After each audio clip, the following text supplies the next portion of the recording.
So then, so growing up in the States and having, being part of these moments of history, as we've said, and then being so young and being discovered, do we say discovered? Is that kind of the phrase? And then brought to Australia. Yes. What was that like? That must have been. Oh man, okay. Let's start. I'll tell you how it all eventually. Okay, all right. When I grew up in Boston, I had a best friend, and she was a singer too, but her sister was a really good singer. Her name was Donna Summer, right? Heard of that name. Donna was older than us.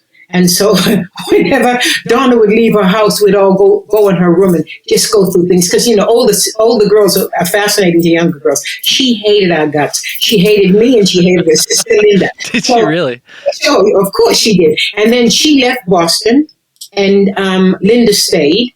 And Donna went to Germany and became a really big star. She was doing theater first. And then Linda got into hair in Boston. And said to me, "Oh, come on, won't it be crazy? It'll be a hoot. You gotta come and do hair in Boston." I said, "No, because I'll be stuck in Boston and I don't want to be I want to go someplace." She said, "You're crazy." I said, "Yes, I am." Anyway, so a friend of mine who was a Shakespearean actor went to audition for hair in Boston. And he showed up and they said, "Listen, man, you're really good, but you're too good. What we want is a rough diamond. We want rough diamonds. We don't want really learned performers like yourself." He said, "Look, I know just the girl, but she's underage. I better go. I'll talk to her mother and see what her mother says." And he spoke to Ma, and then Ma said to me, "What do you think?" I said, I'd love to. I'd love to. So I auditioned for Jim Sharman and Sandra McKenzie in Boston. And maybe about 9 or 12 days later, I was on a plane to Austria. Only joking. And I got there, and it was hair in Austrian. It was a quick learn, but I got there. I'm a quick learner.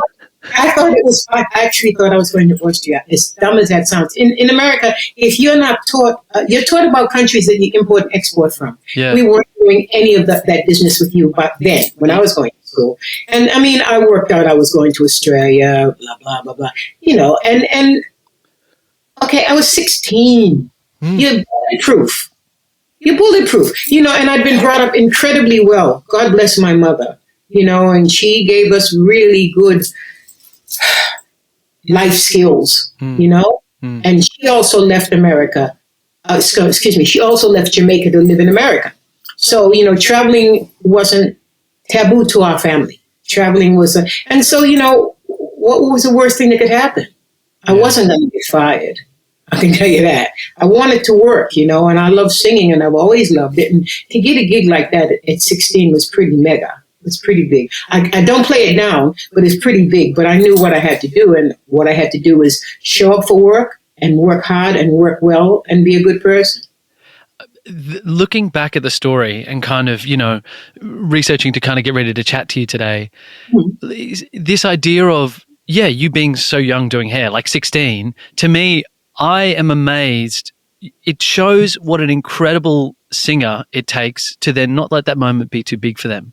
To me, at 16, that's huge. Like that, to have faith in what you do and to lean on your craft. It's the way you talk about your craft too. Like like I took that bit and I took that bit.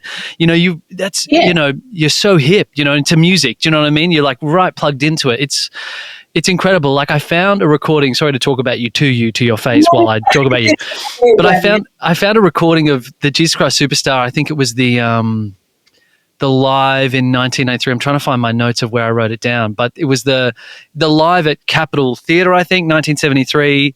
So how many years is this after you came here from hair? Only 2 or 3, right? Several, yeah.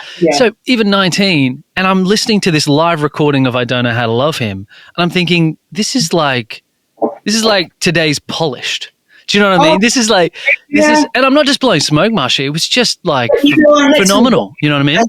I had great mentors. You need to know, you don't get any place without good people around you. Right. I've always had a good think tank. I've always had good people who have met me well around me. Like people like John Waters and Reg Livermore and John Paul Young, they all kind of brought me up. Right.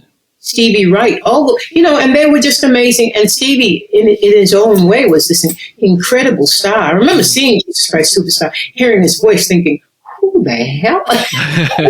Who the hell is it?" And JPY, So and also I got great advice from Reg. Reg sort of took me under his wing and just said, it basically, don't be an idiot. Work really hard for what it is you want, and you'll succeed. And those things you really need. You need good people around you. And I think that's why a lot of people fall by the wayside. They have sycophants, and they have, people who don't really mean them well around them. Yeah. And so you really need, and also I've been blessed with a little bit of common sense as well. That helps. A little bit of common sense does help. That's the Trinity, the Holy Trinity. It's so true, yes.